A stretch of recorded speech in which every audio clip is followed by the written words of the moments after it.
Praise the lord. ఈనాటి ధ్యానాంశము కుట్ర. దేవుని బిడ్డలంటే సాతానుడికి అసహ్యం, వాడికి అసూయ కూడా. ఎందుకో చెప్పమంటారా? దేవుని యొక్క సన్నిధిలో వాళ్ళు ఉండి గోజాడుతూ ఉంటారు. దేవుని యొక్క కృపకి వాళ్ళు యోగ్యులవుతారు. అందుకని దేవుడు వాళ్ళ మనవులను ఆలకించి వాళ్ళకి ఎప్పుడు కూడా అద్భుతాలు చేయటానికి ముందుంటాడు. వాళ్ళని కాచి కాపాడుతూ ఉంటాడు. విశ్వాసులంటే దేవునికి ఇష్టం, అవిశ్వాసులంటే అపవాదికి ఇష్టం. అలాగే విశ్వాసులంటే మరి అపవాదికి అసహ్యం, అవిశ్వాసులంటే దేవునికి అసహ్యం. అయితే ఇక్కడ ఒక అంశం జ్ఞాపకం చేసుకుందాము. దానియేలు గ్రంథం 3వ అధ్యాయం. షడ్రక్, మేషక్, అబేద్నెగోలు ఉన్నారు అక్కడ. వాళ్ళు దేవుణ్ణి ఆరాధిస్తూ ఉన్నారు. దేవుడంటే వాళ్ళకి చాలా ఇష్టం, దేవుడంటే ప్రాణం.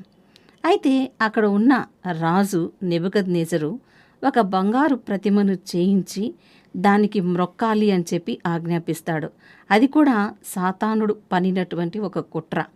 వీళ్ళని ఎట్లయినా సరే దేవుని సన్నిధి నుంచి దూరం చేయాలని, దేవునికి వాళ్ళని దూరం చేయాలని, వాళ్ళ మనసులు తన వైపు తిప్పుకోవాలని సాతాను పనినటువంటి ఒక పన్నాగం.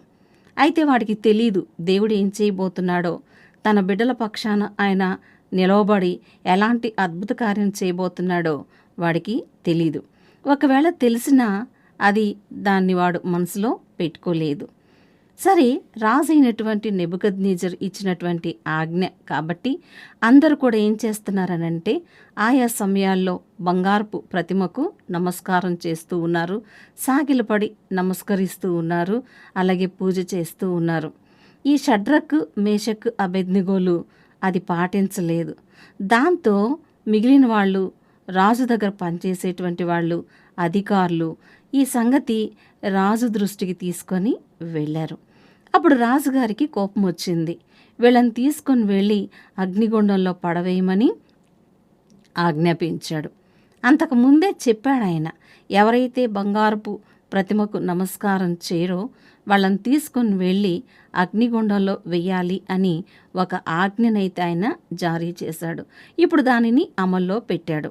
అంతే, వెంటనే ఏం చేశారనంటే ఆ భటులు, మిగిలిన వారు వీళ్ళని తీసుకొని వెళ్ళి ఆ మణుచున్నటువంటి అగ్నిగుండంలో వేశారు. ఆ అగ్నిగుండాన్ని ఇంకా ఎక్కువగా రాజబెట్టారు. ఆ అగ్నిగుండంలోకి వీళ్ళని విసిరేశారు. అయితే అక్కడ దేవుడున్నాడు. దేవుడు కూడా తన బిడ్డల మధ్యకి దిగి వచ్చాడు. వాళ్ళతో పాటు ఆయన కూడా అందులో ఉన్నాడు. రాజుగారికి నలుగురు కనిపిస్తున్నారు. రాజుగారి కంటికి, అరే మేము వేసింది ముగ్గురినే కదా, నలుగురు కనిపిస్తున్నారు ఏంటి అని ఆశ్చర్యంతో కళ్ళు నులుముకొని మరీ చూశాడు. తర్వాత ఏం చేశాడనంటే వాళ్ళని బయటికి తీసుకురమని ఆజ్ఞాపిస్తాడు.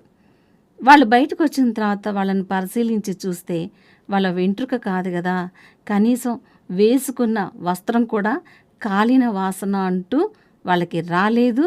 వాళ్ళకి ఎక్కడ కూడా ఆ ఛాయలు అంటే కాలిపోయినటువంటి ఛాయలు కనిపించలేదు. రాజుగారికి భయం వేసింది. రాజుగారికి మనసులో ఆశ్చర్యం అనిపించింది.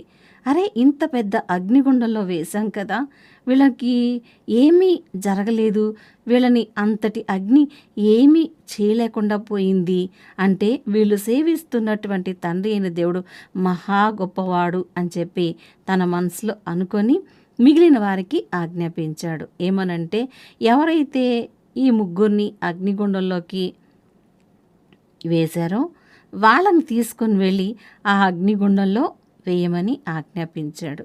అంతే, రాజుగారి ఆజ్ఞకి లోబడిన అక్కడ ఉన్నటువంటి భటులు, మిగిలిన అధికారులు తూచా తప్పకుండా రాజుగారి మాటని, ఆజ్ఞని అమలులో పెట్టారు. వెంటనే ఏం జరిగిందనంటే ఆ అగ్ని వాళ్ళని దహించి వేసింది, కాల్చివేసింది. నామరూపాలు లేకుండా వాళ్ళు కాలిపోయారు.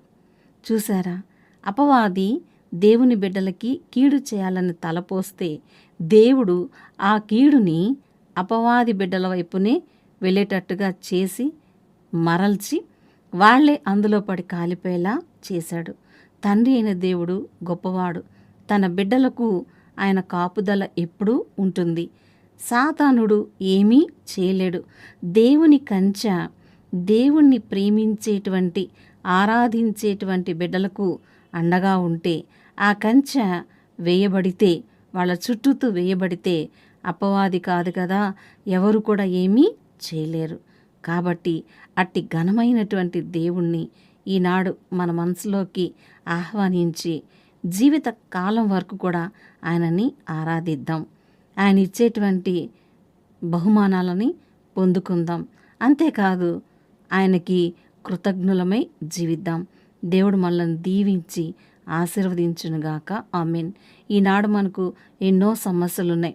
అడుగడుగునా మన యొక్క సమస్యలకు ఆజ్యం పోస్తున్నటువంటి అపవాది అయిన సాతాను, మన పనులకు అంతరాయం కలిగిస్తున్నటువంటి సాతాను, వాడి పనులకు మనం ముగింపు పెడదాం. దేవుని యొక్క శక్తితో, దేవుని యొక్క శక్తిని సంపాదించుకొని, దేవుని యొక్క మనసును గెలుచుకొని, అపవాది మనకి కలగజేస్తున్న ఆ అంతరాయాలకు ముగింపు పలుకుదాం. దేవుడు మనల్ని దీవించి తన కృపలో మనల్ని బలపరిచి తన దయతో మనల్ని కాపాడుతూ మంచి విశ్వాసులుగా తీర్చిదిద్దునుగాక. ఆమేన్. దేవుడు మనందరికీ తోడైండునుగాక. ఆమేన్. God bless you.